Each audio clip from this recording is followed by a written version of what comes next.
পাঠানো কোনো দরকার নাই। কি নাই? এই মানব জাতি পাঠানো দরকার নাই। কারা বলে? ফেরেশতারা বলে। যারা বলেন কারা বলে? ফেরেশতারা। আল্লাহ রাব্বুল আলামিনকে বলে আল্লাহ মানব জাতি পাঠানোর দরকার নাই। আল্লাহ রাব্বুল আলামিন ডাকিয়ে বলে ও ফেরেশতারা, আমি আল্লাহ রাব্বুল আলামিন তোমাদের কাছ থেকে পরামর্শ চাইনি, বরং আমি আল্লাহ রাব্বুল আলামিন মানব জাতি জমিনে পাঠাবো। আমি তোমাদেরকে জানিয়ে দিলাম, তোমাদের কাছ থেকে আমি আল্লাহ পরামর্শ চাইনি। ফেরেশতারা বুঝতে পেরেছেন যে আল্লাহ রাব্বুল আলামিন জমিনে মানুষ পাঠাইবে জমিনে।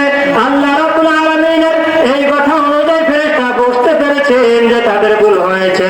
ফেরেশতারা ডাক দিয়ে বলে আল্লাহ আমাদের ভুল হয়েছে, আল্লাহ রাব্বুল আলামিন আমরা বুঝতে পারি নাই, আমাদেরকে আপনি যতটুকু জানান আমরা ততটুকুই জানি, বাকি আর কিছুই জানি না। আল্লাহ রাব্বুল আলামিন আপনি আমাদেরকে মাফ করে দেন।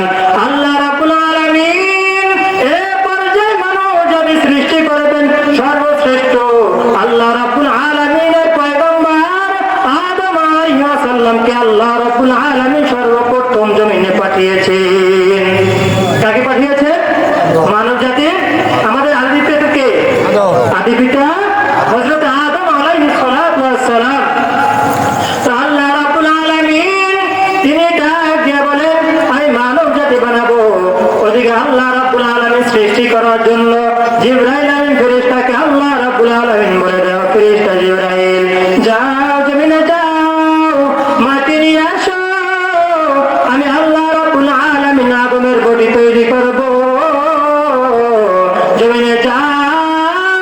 আল্লাহ রাব্বুল আলামিনের হুকুম পাওয়ার পর যখন জিবরাইল আমিন ফেরেশতা জমিনে চলে আসলো, জমিনে আসার পর আল্লাহ রাব্বুল আলামিনের ফেরেশতা যখন জমিন থেকে মাটি নেবে, ওই সময় মাটিটা দিয়ে বলে ও জিবরাইল আল্লাহর কসম তুমি আমার বুক থেকে এক ফোঁটা মাটিও নিবে না।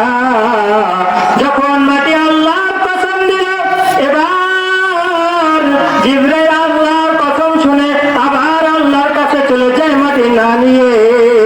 এবার আল্লাহ রাব্বুল আলামিন বলে কি জিবরাইল মাটি কই? জিবরাইল ডাক দিয়ে বলেন আল্লাহ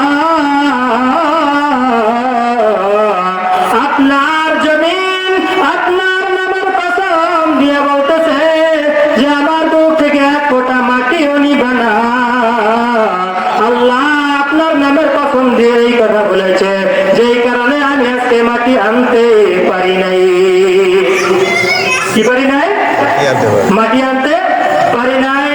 এবার আল্লাহ রাব্বুল আলামিন মিকাইলকে পাঠায় দেয়, ও মিকাইল যাও জমিন থেকে মাটি নিয়ে আসো।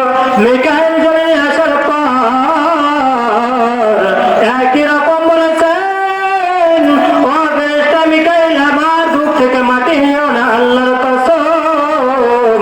আল্লাহর কসম শুনে মিকাইল চলে যায়।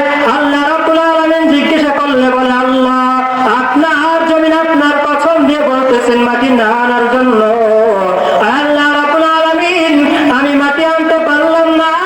ইসরাফিলকে আল্লাহ রাব্বুল আলামিন পাঠায় দেয়।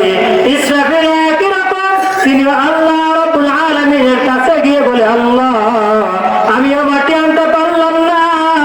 আল্লাহ রাব্বুল আলামিন আপনার জমিন আপনার কসম দেয়, আল্লাহ আমিও মাটি আনতে পারলাম না। আল্লাহ রাব্বুল আলামিন এবার ডাক দিয়ে বলে আজরাইল যাও যাও জমিন থেকে মাটি নিয়ে আসো। আজরাইলকে আল্লাহ রাব্বুল আলামিন জমিনে পাঠাবার পর এবার আজরাইল জমিনে এসে কোনো কথা না শুনে এবার আজরাইল থাবা দিয়ে মাটি নিয়ে আল্লাহ রাব্বুল আলামিন